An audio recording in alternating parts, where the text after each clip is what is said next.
Bonjour à tous. Bonjour Jessie, bonjour Denis, bonjour Béatrix.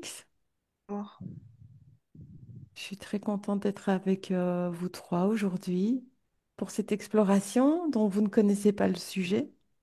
Et aujourd'hui, j'aimerais que nous ayons exploré la théorie de la Terre plus grande. Je vous invite à vous connecter à ce sujet de la possibilité que l'on soit sur une Terre plus grande que ce qui nous est montré, que ce que la matrice artificielle nous propose, et de voir au-delà des faux semblants si cette théorie tient debout ou pas. Je vous laisse vous connecter à l'information. Je remets un peu à blanc pour contrôler l'information. Mhm. On va bien rester dans nos protections pour ce sujet. On va bien visualiser à travers un écran, s'assurer de ne pas être vu. C'est comme s'il y avait différents plans. Au début, j'ai vu cette Terre sur un autre plan, en fait, notre Terre, comme s'il y avait des couches, Oui. tu vois, donc ça faisait un peu comme plusieurs strates, avec de la vie, en fait, différente sur chaque strate. Mhm. Et comme si c'était aéré sur les côtés et qu'il y avait quand même la lumière qui passait et qu'il y avait une activité vivante sur chaque strate qui, en fait, représente niveau potentiel différent, avec un niveau vibratoire différent. Ok. Ensuite, deux fois, ça s'est décuplé comme ça. Donc, en fait, il y a cette idée de cette terre plate sur le dessus. Ces deux soleils, comme tu as vu, en fait, donc j'ai recontrôlé l'information pour être sûr. Et en fait, sur la phase où il y a ce deuxième soleil, là, c'est devenu beaucoup plus large et c'est comme si ce soleil, ce deuxième soleil venait tourner autour, en fait, des côtés de la Terre, Mhm. ce qui leur permet aussi une fonction jour-nuit. Et là, en fait, il y a encore une activité. D'accord, ok. Et ce que j'arrive pas encore à bien discerner, c'est ces plans différents qui se présentent.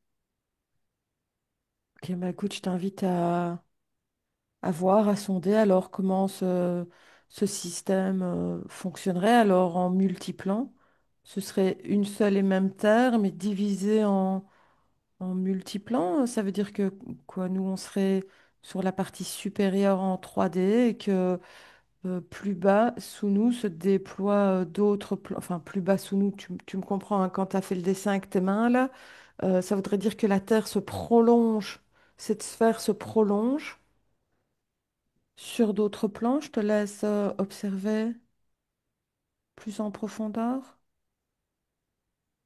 Denis? J'ai vu au début aussi une espèce de couche en plus qui se mettait sur la Terre. Donc je vois la Terre, mais je l'ai jamais vue entière, la Terre.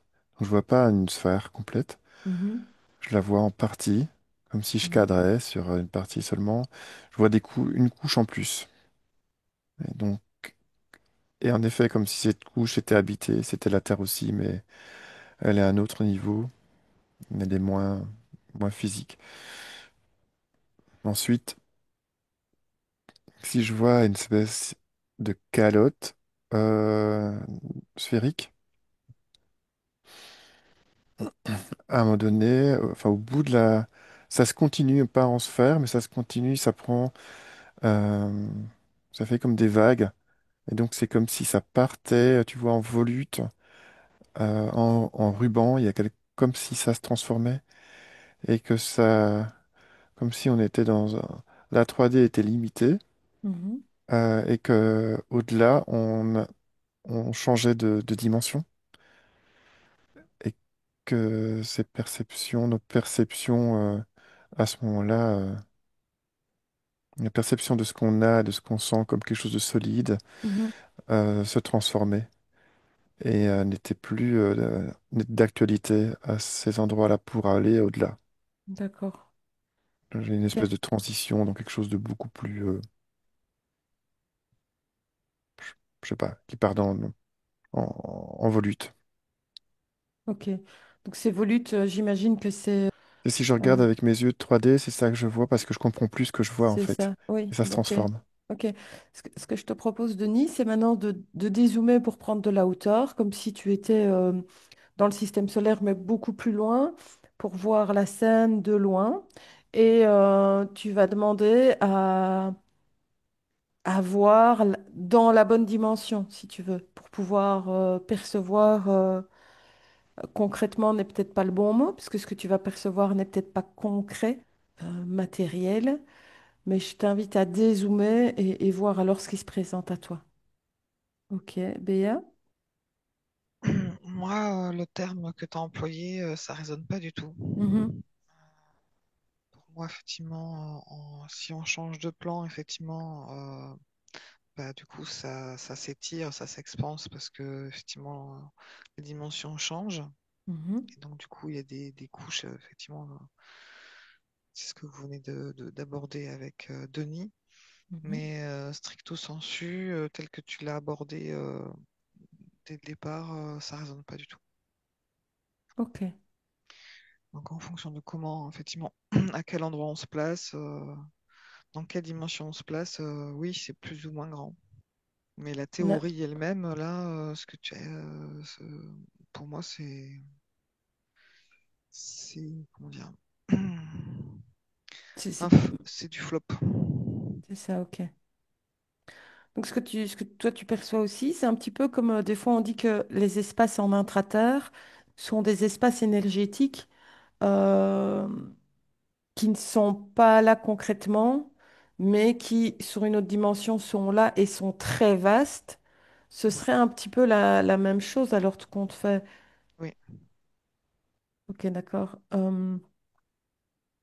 Est-ce que tu peux regarder, Béa? Donc, selon certaines sources, il y aurait quelque chose au-delà du pôle antarctique. Et on sait par exemple que l'amiral Byrd, lors de ses multiples expéditions, est parvenu, sans faire exprès évidemment, à rejoindre un espace qui semble être un espace en cinquième dimension ou plus. Est-ce que tu peux voir si, au-delà des glaces, sur un autre plan évidemment, on trouve d'autres terres? Je te laisse observer ça. Jessie? Non, parce que l'amiral Byrd, il s'est présenté à moi pendant le départ. Tu vois, je me demandais pourquoi. Donc, moi, ce que j'ai, en fait, ce qui est vraiment proposé, c'est que c'est comme si c'était représenté comme une grosse sphère.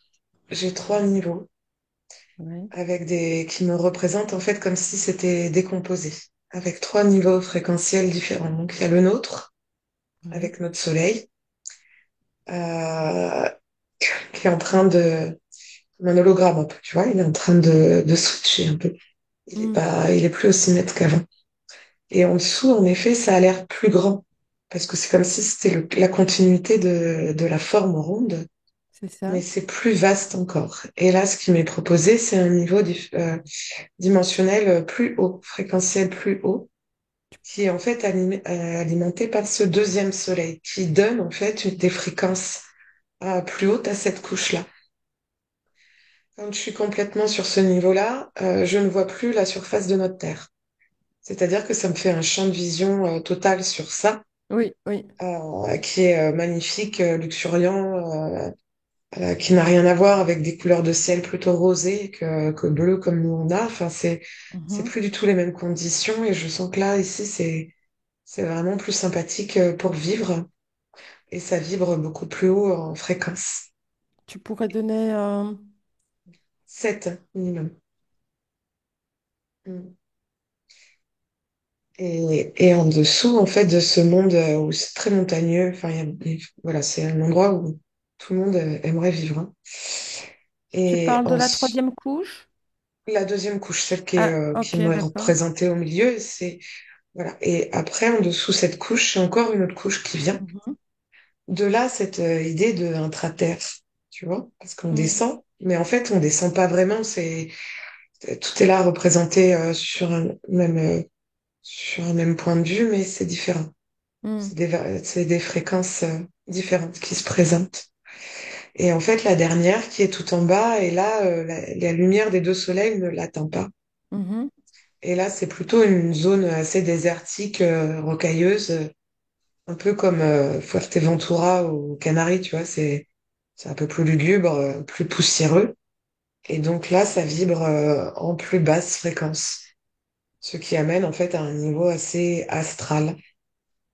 Et mm, celui-ci est en dessous. Il n'y a pas beaucoup de vie, il n'y a pas beaucoup d'activité, il n'y a pas de lumière. Voilà, c'est un endroit plus lugubre. mm. Plus- Tu le mettrais en quelle dimension, celui-là, si tu devais lui donner une échelle? Ça m'a dit tout ce qui est en moins de 3. Mhm, Mais c'est comme s'il allait monter en 3 quand même, tu vois. Ça m'a proposé 3 et moins de 3. Celui-ci n'est pas alimenté en fait par les soleils. mhm. Ok, c'est intéressant. Ce manque de lumière qui conduit forcément vers, je vais pas dire de l'ombre, mais vers quelque chose de moins lumineux. Ce n'est pas que métaphorique, quoi.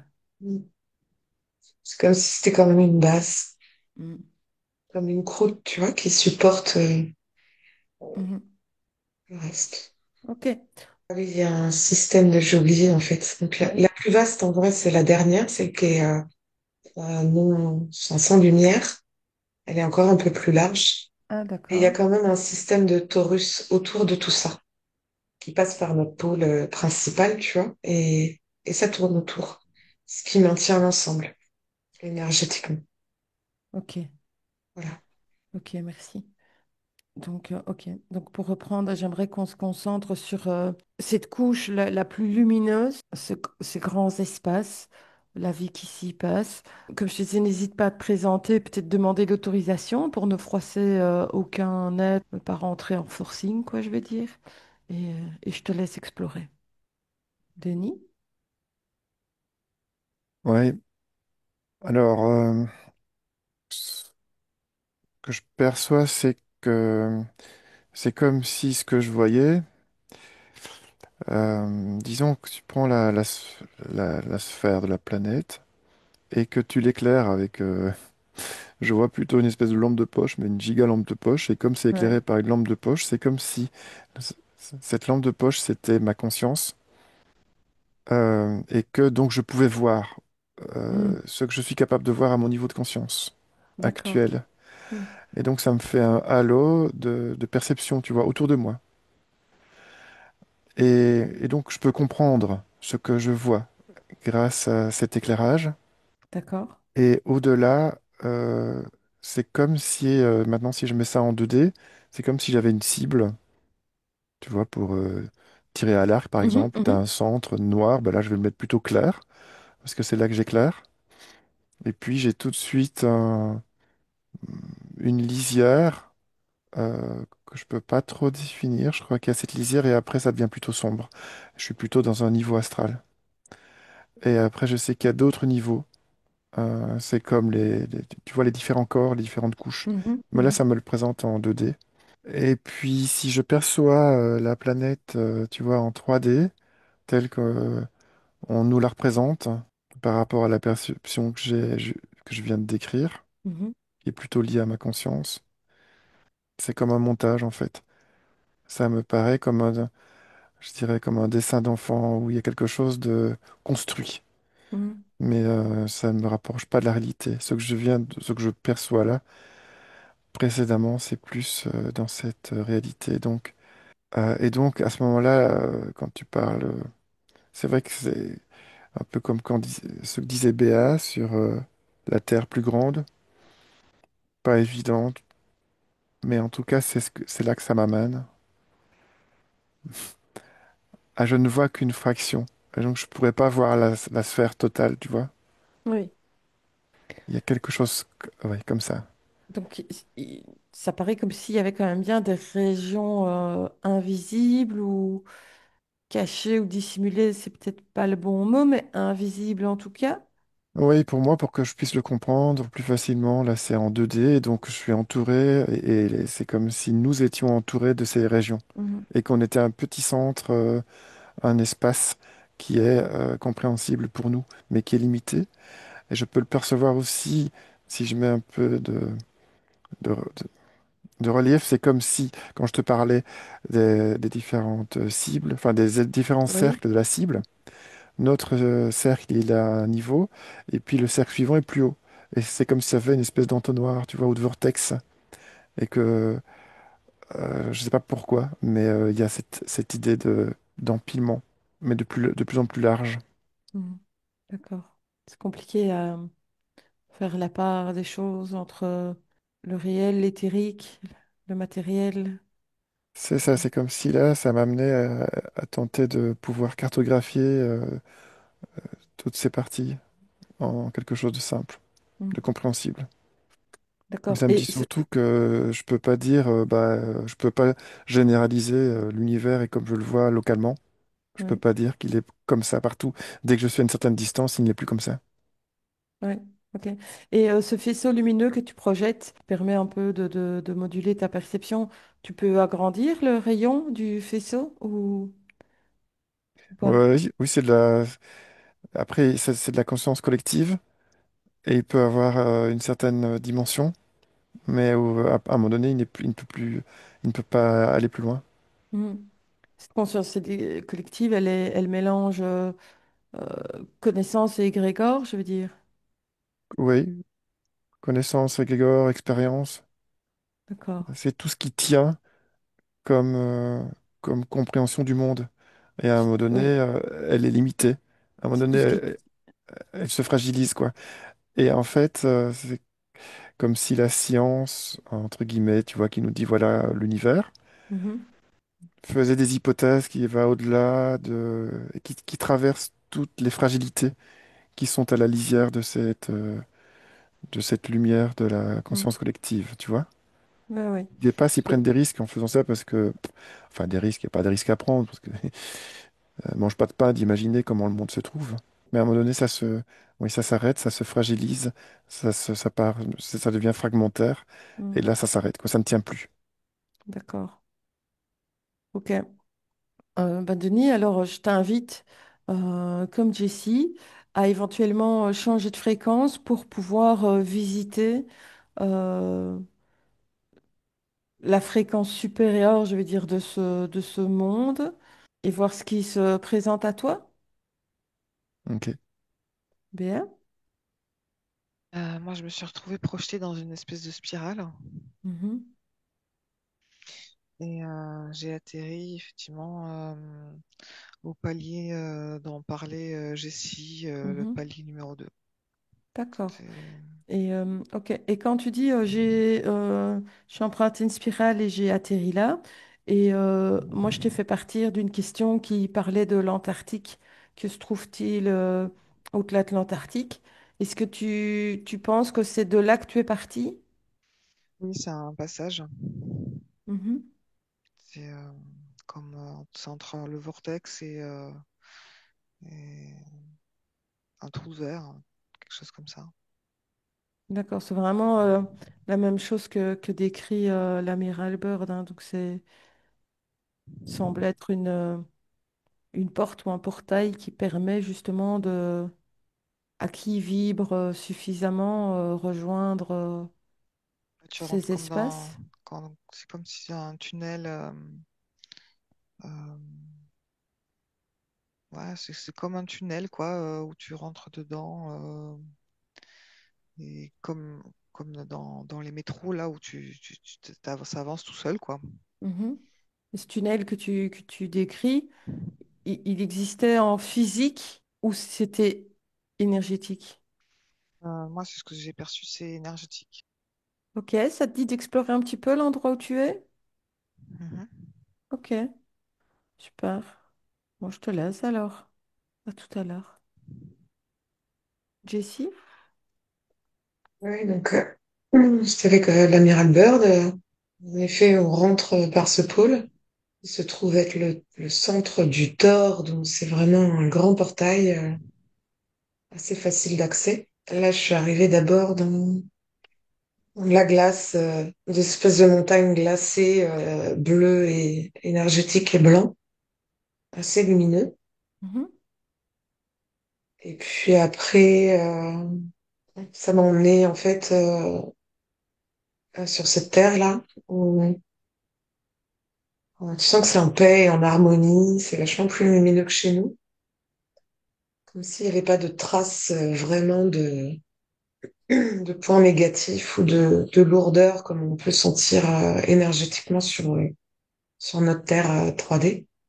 mhm, Je me demandais pourquoi en fait, et ça m'a emmené dans un espèce de lieu. Alors je peux pas appeler ça un hôpital, mais c'est comme une espèce de base. Et là, je me suis retrouvée en compagnie de ma partie supérieure, mhm, qui est vraiment bizarre, qui m'a fait voir qu'elle me permettait de jouer sur la Terre. mhm, Donc, elle m'a fait voir ce qu'elle était en train de faire, enfin, ce qu'on fait ensemble, tu vois. C'est pas comme si elle faisait quelque chose de moi, mais c'est ce qu'on fait ensemble. Et c'est comme si, en fait, de leur espace où tout est harmonieux et en paix, il y avait une filtration qui se produisait, qui remontait, en fait, vers cette couche supérieure. Donc, ça se retrouve chez nous, mhm. qui est filtrée par l'écorce de chez nous.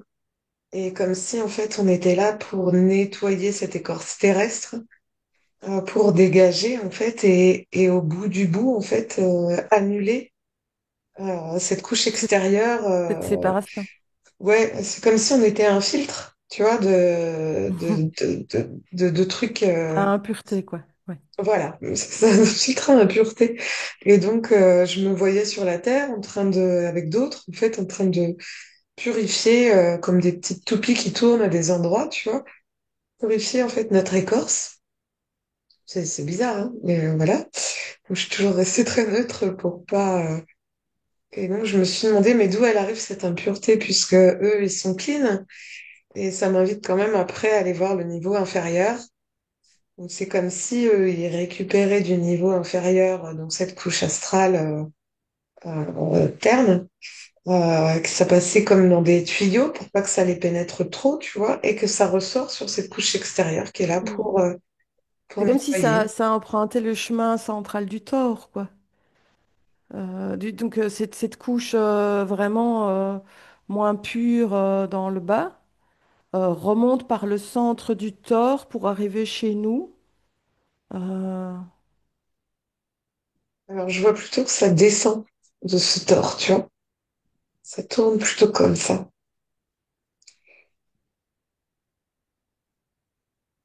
Je vois plutôt comme des espèces de toutes petites canalisations qui remontent et qui viennent s'implanter dans chaque couche. C'est comme ça que ça m'est présenté. Mais j'ai aussi conscience que je vois pas tout encore. Il y a des choses qui sont... ok. Et J'ai pas accès à tout encore. d'accord. Et alors, quand tu expliques que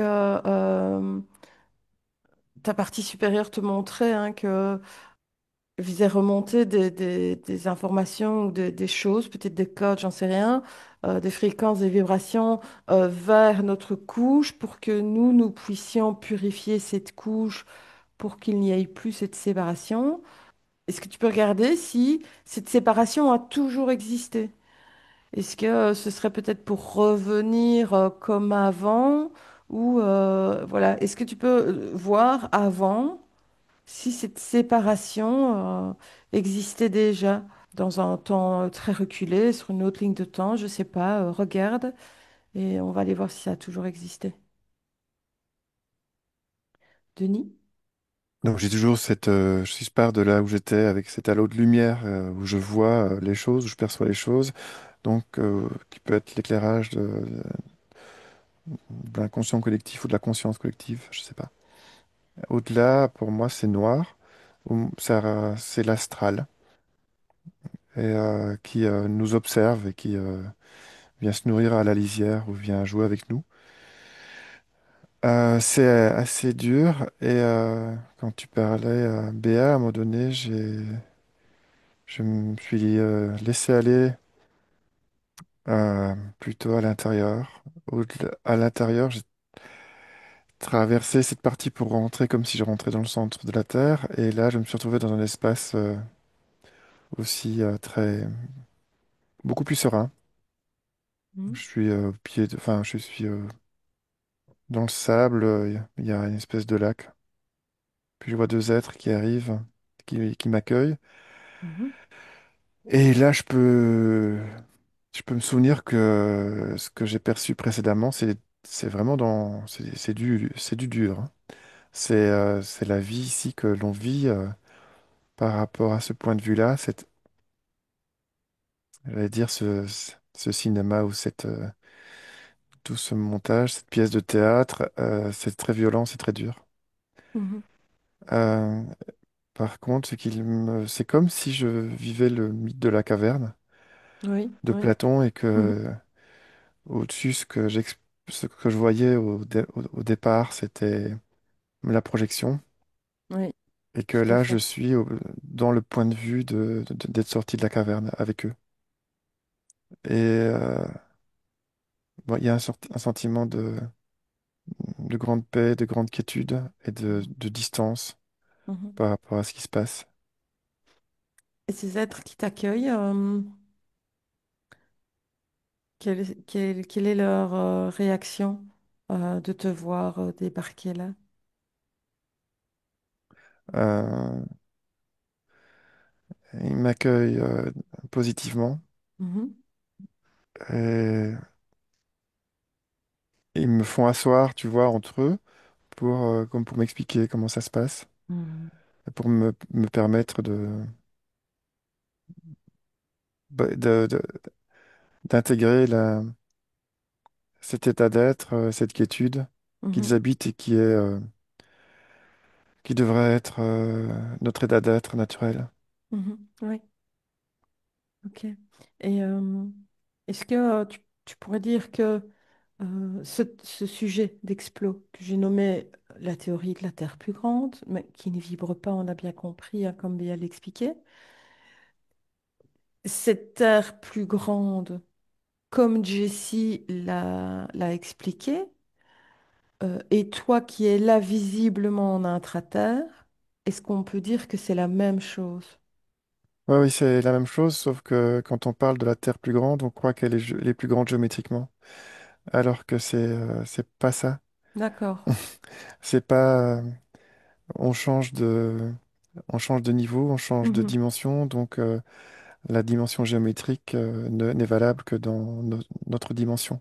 Oui. Et donc c'est une manière d'exprimer ça, mais Mhm. c'est erroné. Mhm. Ok. Elle n'est pas physiquement plus grande, Mhm. mais elle est plus grande, oui. Elle est même multiple. Oui, oui. Est-ce que tu peux voir avec les êtres qui t'accompagnent, qui t'ont accueilli, voir ce qu'ils ont à t'expliquer sur leur dimension, sur y aura-t-on un jour accès, dans quelles conditions, selon quelles conditions? Je te laisse un petit peu Mhm. discuter avec eux. Ok. Bien. Alors, comment dire?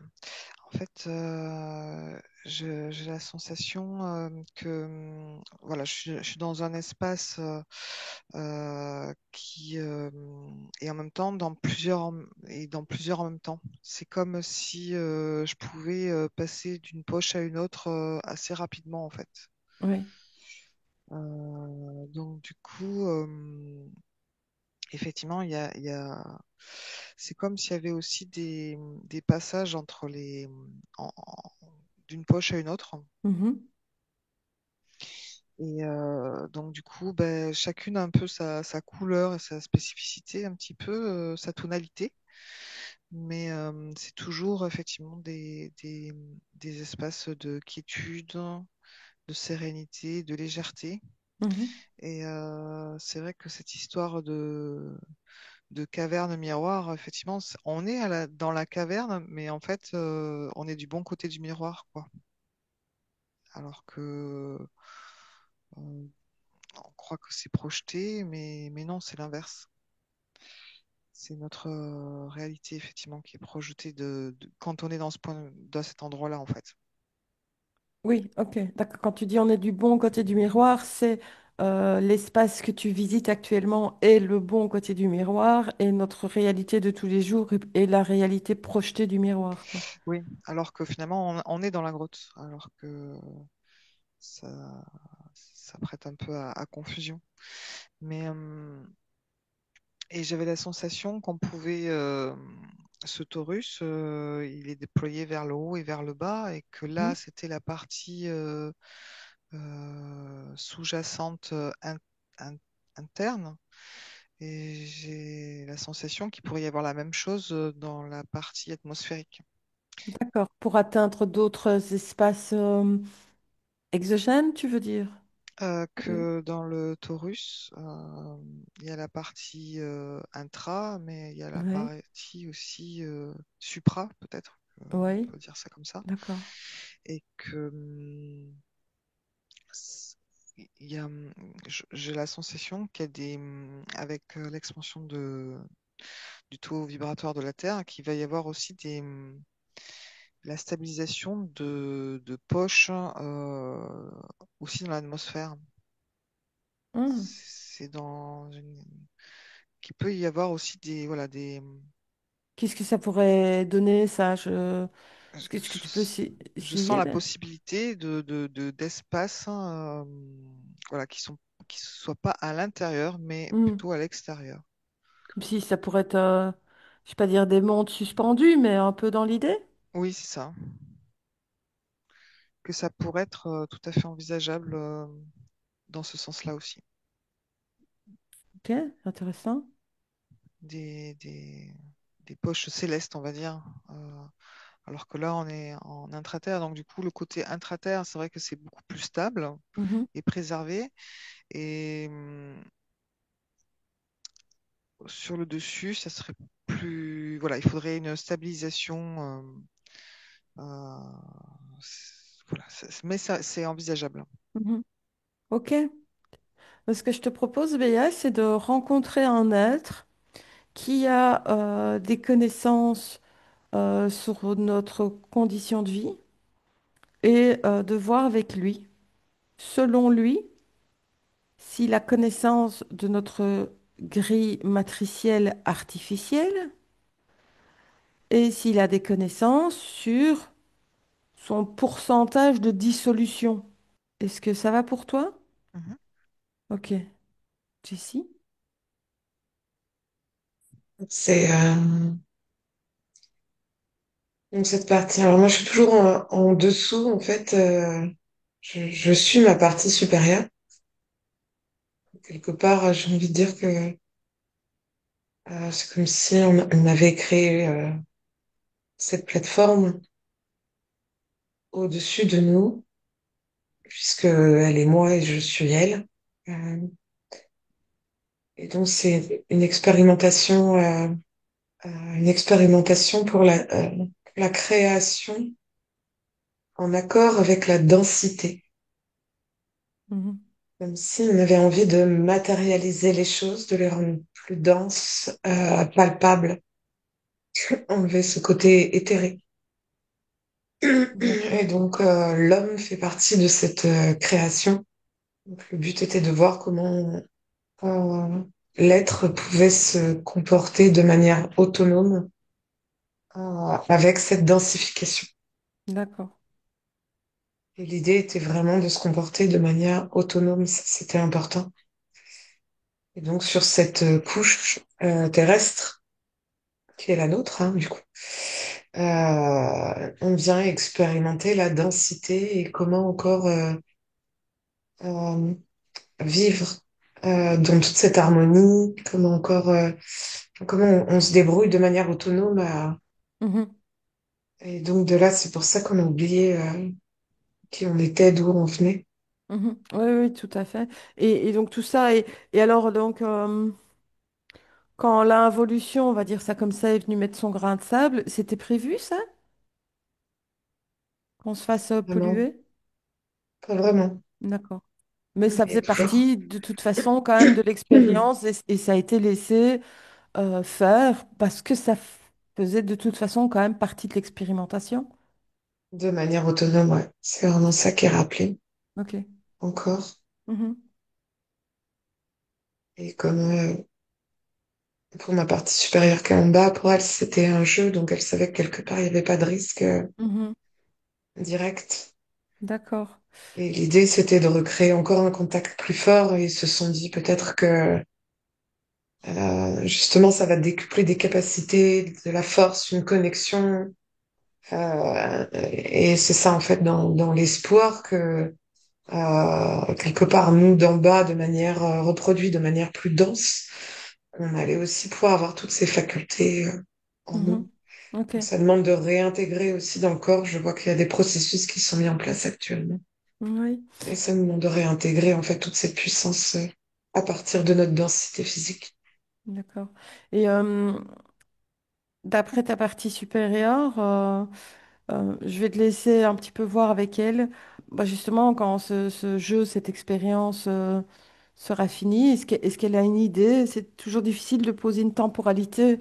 Est-ce qu'elle a une idée de quand ce jeu sera fini et qu'on pourra réintégrer, unifier tout cela? Je peux te laisser voir ça, si ça va pour toi, Merci. Denis? Mais bon, ça me parle aussi de partie supérieure. Oui. Alors, les deux êtres, là, ta partie supérieure et celle de Béa que je rencontre. Ah, sympathique. Je leur ai demandé pourquoi. Elles me disent, bah écoute, c'est le moment. Ok. Et elles me montrent ensuite, on se retrouve. Je demande pourquoi, quel est l'intérêt, enfin, qu'est-ce qui est intéressant que j'apprenne avec elles. Et donc, on se retrouve debout face à une espèce de, on dirait un écran de cinéma. Mhm. Et c'est comme si moi j'évoque la question de savoir ce qui va arriver. Et donc on regarde ce qui se passe au niveau de, bah oui, de la croûte terrestre ou de, dans l'espace physique dans lequel nous vivons. Oui. Donc je revois ce cercle noir de l'astral et c'est comme si ça se resserrait. Donc on vivait dans une période où ça se resserrait. Et après ça se relâchait et puis arrivait une qualité qui est proche de la qualité que je perçois là avec elle, Mhm. avec vos deux parties. Et donc c'était, bon, c'est ce que on perçoit, ces changements qui sont en train d'arriver Oui. et qui Oui. passent par un goulot d'étranglement et puis C'est qui ça. arrivent. Et ce qu'on fait aussi en général en hypnose ou ce qu'on fait spécifiquement ici, c'est ramener cette qualité d'être en se reliant à nos parties supérieures, donc dans dans le monde physique, dans notre vie physique. Donc c'est une manière de préparer j'allais dire de faire le lit de ce qui va arriver bientôt. Mhm. C'est Donc une manière de s'accompagner au mieux pour vivre le chaos qui va arriver. c'est même, ça dépasse en fait notre, j'allais dire notre personne. C'est plutôt comme si on allait dire, on a amené, euh, on, on a amené déjà les graines de ce qui va arriver plus tard Mhm. D'accord. en, en se reliant à la partie supérieure. Mhm. Euh, on a amené autour de nous, je vois comme tu vois dans la soupe, parfois tu as des yeux. Bah, c'est comme ça autour de nous, tu as une bulle ou tu as un espace que l'on peut nourrir en conscience Mhm. et qui permet à le changement D'accord. de ce qui Et, arrive autour de nous. mhm. D'accord. Et tu expliquais que, il va y avoir cette espèce de goulot de resserrement et puis qu'alors après, ça allait de nouveau s'expanser. euh, comme nettoyer, hein, on va dire, d'après nos parties supérieures avec qui tu es. Euh, le temps sur lequel tout ça va se passer, est-ce que ce sera rapide ou est-ce que ça va s'installer sur des centaines, voire des milliers d'années? Non, c'est pas des milliers d'années, c'est pas des centaines d'années non plus. En tout cas, quand tu en parlais, je ne vais pas te répondre directement. Mais en tout cas, ça parlait plutôt de quelque chose qui ressemble à un raz-de-marée, ou quelque chose de catastrophe naturelle, tu vois. Enfin, ce qu'on appelle catastrophe naturelle, mais qui est Mhm. plutôt comme une espèce de gros frisson de la Terre. Oui, très Donc, énergétique. oui. Et après, je ressens sur tout ce qui se passe après, qu'il y a une espèce d'apaisement. Tu vois, le calme après la tempête, Mhm. le calme après l'orage, où les choses se redéposent, où on sait que la tempête ne va pas revenir, en tout cas. C'est Ça- plus l'heure de la tempête, c'est plus l'heure mhm. de ce genre de choses. Ouais. Genre les eaux Ensuite, qui se retirent gentiment, calmement et... ouais, je pourrais pas te mettre de temps. C'est comme si la tempête grondait actuellement. Mhm. Et voilà, c'est que qu'elle se rapproche ou qu'elle monte en Ok, intensité. Et j'avais aussi ce sentiment que ce qui se passe là, c'est important, c'est sérieux, et à la fois, ça n'a aucune importance. Donc de cette vue, de ce côté-là, bon, c'est pas grave. À la fois, il n'y a pas de danger, et pourtant, ce qui s'y joue, c'est plutôt ça, est important mhm. en général, quoi, pour la vie. D'accord. Et quand tu dis qu'il n'y a pas de danger, alors ça me fait penser à une explo de Mathieu que j'ai regardé ce week-end, justement, c'est interpellant, où ça parlait également euh, incessamment sous peu, en tout cas, le mot urgence était prédominé, justement, de ces catastrophes naturelles qui allaient venir vraiment comme un nettoyage. Ben, évidemment, si on se remet dans l'humain que nous sommes, ça peut faire peur aux gens. Toi, tu dis, ben, c'est pas dangereux. Pour tous ceux qui nous regardent, est-ce que tu aurais un conseil de nos partis, justement, pour vivre au mieux ces changements énormes qui va y avoir ici bientôt? Comment vivre au mieux tout cela pour passer ce cap important? Je te laisse observer, je vais voir Ok, Béa. d'accord. Béa? Ce que je perçois, c'est que bah, c'est justement comment dire, le développement de ces espaces souterrains, enfin intraterrestres, effectivement, a été concomitant à l'arrivée de cette grille. Et Mhm. Oui. que là, tu me demandais combien il en restait en termes Bah, de de pourcentage, pourcentage. C'est plutôt 35% en termes de solidité, on va dire. il resterait 35% ou elle a fondu à Il reste, 35%? il resterait 35% Ouais, de c'est une super nouvelle, solidité. ça. Et moi, ce que je perçois, c'est que le dernier coup de balai, Mhm, qu'on peut appeler un cataclysme énergétique, mhm, peut-être que c'est plutôt là que ça se situe, ça permettrait d'évacuer d'un dernier souffle les derniers 35% mhm, et d'un seul coup, quoi. Euh, mhm. Ouais, d'un seul revers. voilà, comme un souffle très très fort.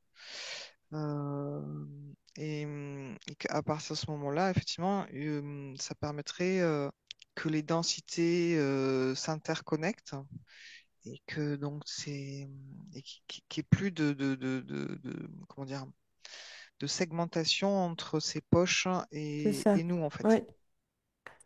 Une meilleure circulation et du coup, si c'est stable, il pourrait donc du coup se développer des poches aussi célestes. Mhm. Ok. Parce que là, c'est inenvisageable à cause de cette grille. Ok, super. Super, Béa. Bah, écoute, un peu pressée par le temps, je file voir Jessie. Je te propose de rester baigné dans ces belles énergies avant de revenir. Tu peux faire un peu de villégiature, te promener, Mhm, mais juste pour toi, en cadeau. D'accord? mhm, Ok. Jessie? Alors en fait, sur le timing, samedi, c'est vraiment en cours. Mhm, Ce que je visionnais directement, c'est qu'en fait, ils se sont rendus compte, enfin, on s'est rendu compte fonctionner sur le plan 3D en autonomie à un niveau énergétique, ça a influencé quand même beaucoup les attaques et les impacts. Donc, comme ça ne fonctionne pas, en fait, il y a une grosse décision de prise pour qu'on augmente en niveau fréquentiel pour être vraiment autonome. Donc, on se rend compte qu'en 3D matériel complètement, c'est pas évident. Donc là, en fait, ça m'est montré comme si, en fait, il y a la couche terrestre 3D avec l'autre en dessous. Et par exemple, avec ma partie supérieure d'en bas, on a recréé le lien. Donc ça crée en fait un axe vertical énergétique puissant qui traverse notre couche terrestre 3D et qui permet aussi cet auto-nettoyage de plein de choses. Et comme on est vraiment nombreux à le faire, ça permet en fait de nettoyer toute notre structure terrestre, Super. à faire remonter les fréquences et à exploser autour ce qui a été posé par des interférents. Mhm. Donc ça, c'est vraiment le but. J'ai des frissons partout quand tu dis ça. J'ai une chair de poule qui vient appuyer ce que tu dis. Niveau timing, c'est en cours, donc on est en plein dedans. Après, ça se fait, ça a l'air d'être quand même assez rapide. Est-ce que tu Euh, peux j- faire un j'ai pas de focus date. rapide sur le climax, donc c'est-à-dire sur le point le plus... Bah, justement. Donc il y a forcément un raz-de-marée énergétique que j'ai vu, mais j'arrive pas du tout à avoir l'information si ça va être dans le physique ou que l'énergétique. Pour l'énergétique, c'est sûr. Mais est-ce que ce que je vois en fait, c'est de l'énergie qui augmente et qui vient prendre beaucoup de place sur la surface de notre globe, ou si c'est en même temps de l'eau qui augmente pour tout réinformer? Oui. Je ne sais pas. Dans mes ressentis, je ne ressens pas l'un sans l'autre. C'est un peu ce que ça me dit. En même temps, Oui, faut moi pas créer aussi. un mouvement de panique, donc Oui, je comprends. l'information ne sera pas Oui. dite clairement. Béa confirme, et c'est pour ça qu'on va demander à Denis un dernier conseil hein, pour se poser au mieux, rester en toute sérénité à l'intérieur de soi. On va voir ce que Denis nous dit. Bah, je vois des naufragés, je vois des gens dans l'eau. Donc c'est une J'ai mer dit démontée. rassurer, Denis. Ouais, mais il s'accroche. Il faut s'accrocher. S'accrocher à quoi? À ce que vous trouvez. Et c'est pas de l'eau. C'est pas de l'eau. C'est pas une mer. C'est une mer d'émotions. Donc c'est ce qui risque de, f- de- d'être embêtant. C'est les émotions. C'est la peur. Mhm, Donc ce qui est intéressant, c'est de trouver ça aujourd'hui, avant que ça n'arrive, déjà, ouais, trouver ces moyens de rester calme par rapport à ça, de ne pas se laisser envahir mhm, par l'émotion. Et ces mhm, moyens-là, c'est juste, ok, c'est le moment d'aller chercher, tester la méditation, mhm, si la méditation, ça vous parle, tester la balade en forêt pour retrouver le calme en soi, si ça mhm, vous parle. Euh, Discuter avec des gens qui émanent ce calme pour vous ou qui vous ont déjà parlé de choses que vous n'avez pas trop, qui vous ont pas trop intéressé, mais que là vous dites tiens celui-là il me parle. Donc suivez votre intuition sur un livre, sur des personnes, et le but c'est de garder un minimum de calme en soi et ce minimum c'est suffisant. ok. Super. Eh bien, je vous remercie tous les trois ou tous les six, tous les huit, je ne sais pas ce qu'il Mhm. faut dire. On était tous là avec notre partie supérieure, c'était sympa. Je remercie également tous ceux qui nous auront pardon, suivis jusqu'au bout. Euh, je vous invite à liker et à commenter. En tout cas, ça nous fait super plaisir et ça aide vraiment la chaîne à se développer. Ça nous encourage vraiment à continuer nos explorations pour vous les partager. N'hésitez pas aussi hein, forcément à vous abonner si ce n'est pas encore fait, à cliquer sur la petite cloche. On se retrouve en tout cas bientôt pour une nouvelle exploration sympathique. Et tous les quatre, on va revenir gentiment. Je vous invite donc à vous déconnecter de tout et de tous.